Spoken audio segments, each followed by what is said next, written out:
Just minutes ago, the Australian government confirmed a fresh wave of pension changes that are kicking in right now today. And if you are a senior, a retiree, or someone getting close to claiming the age pension, this affects you directly. We are talking about updated thresholds, changes to how much you can hold in savings and super, and adjustments that could either boost your fortnightly payment or catch you out if you are not paying attention. So do not scroll past this one, because the details you are about to hear could change how much money lands in your bank account starting today. G'day and welcome back to Move Smart AUS, the channel that breaks down Centrelink, superannuation, and age pension rules in plain, simple language without the confusing government jargon getting in the way. If you are new here, my job is straightforward. I read through the Official Services Australia updates, the Australian Bureau of Statistics releases, and the Treasury announcements so you do not have to spend your afternoon digging through complicated PDF documents trying to figure out what actually changed. Today, we are covering a major pension update that has just been locked in, and it ties directly into changes that officially take effect from the 1st of July. So whether you are already receiving the age pension, you are on a part pension, or you are simply planning ahead for retirement, stick with me because this is going to matter to you. Let's start with the big one, and that is what happens to the age pension income and assets test thresholds today. Now, most people know that the actual payment rates for the age pension are updated twice a year, in March and in September, based on movements in the Consumer Price Index, average wages, and the Pensioner and Beneficiary Living Cost Index. Back in March this year, the maximum full-age pension increased by $22.20 per fortnight for a single person, and by $33.40 combined for a couple. That increase has already been in your payments for a few months now. But here is the part a lot of people miss. The lower limits used to determine eligibility for the full-age pension actually change separately in July every single year. That is happening right now. These lower threshold adjustments determine exactly how much you can earn or hold in assets before your pension starts reducing from the full rate down to a part rate. If your income or your assets are sitting close to those lines, even a small shift in the threshold can mean the difference between receiving the full pension and having it trimmed back. So if you have been told in the past that you were just over the limit, it is worth checking again today because that limit has just moved. Now let's talk about superannuation, because this is honestly one of the biggest updates rolling out today, and it affects both current retirees and anyone still building up their nest egg. Starting today, the concessional contribution cap, which is the amount you can contribute into your super each year at the lower tax rate, has increased from $30,000 up to $32,500. That includes your employer's compulsory super guarantee contributions, any salary sacrifice you arrange, and personal contributions you claim a tax deduction for.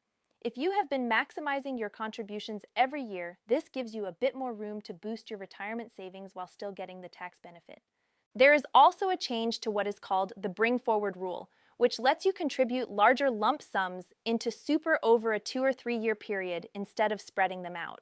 Depending on your total super balance as of the 30th of June, you may now be able to bring forward up to $390,000 over 3 years, or a reduced amount if your balance sits in a higher bracket. And here is a big one for anyone who has not yet started a super pension, or who has only partially used their pension cap in the past. The transfer balance cap, which is the lifetime limit on how much money you can move into a tax-free pension account, has increased today from $2 million up to $2.1 million. Now, I want to be clear about something important here. If you have already used your full cap in previous years, you generally will not receive this full increase. It is proportional based on how much of your cap you have already used.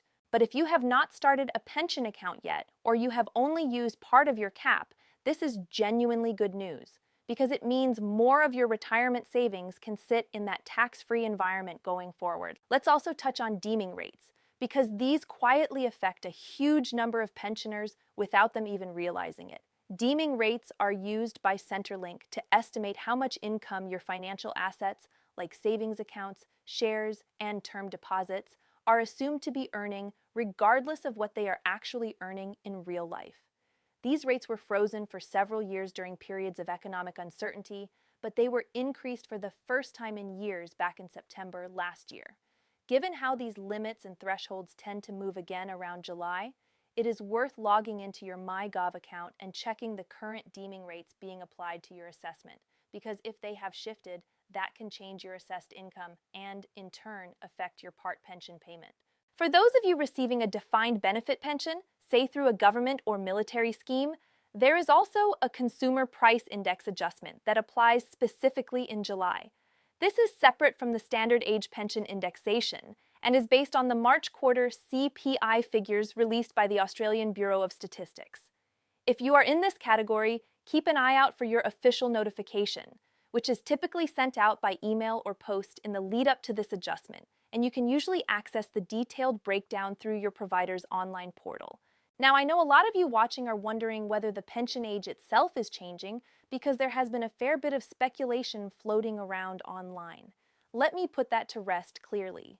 The pension age remains at 67 for both men and women, and there are no official plans in place to raise it further this year.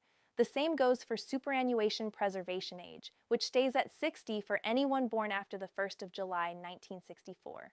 If you see headlines suggesting otherwise, treat that with caution, because Services Australia has confirmed there is no change to these milestone ages. One more thing I want to mention, because it is easy to overlook, if you are eligible for the age pension, you automatically receive a pension supplement and, in most cases, a pensioner concession card, which gives you access to cheaper medicines and a range of utility and service discounts depending on your state or territory. If your circumstances have changed recently, whether that is selling a property, changes to your investment income, or adjustments to your living arrangements, make sure you report that to Centrelink promptly. Keeping your information current is the best way to avoid overpayments that you would later need to pay back, or shortfalls that leave you without money you were actually entitled to. So here is what I want you to take away from today's update. The lower income and asset thresholds for the full age pension have shifted today, which could affect whether you receive a full or part payment.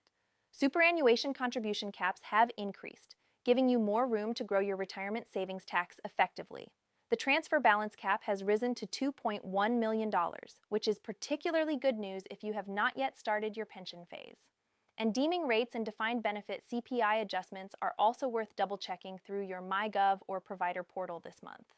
None of these changes happen with a big flashy announcement on the evening news.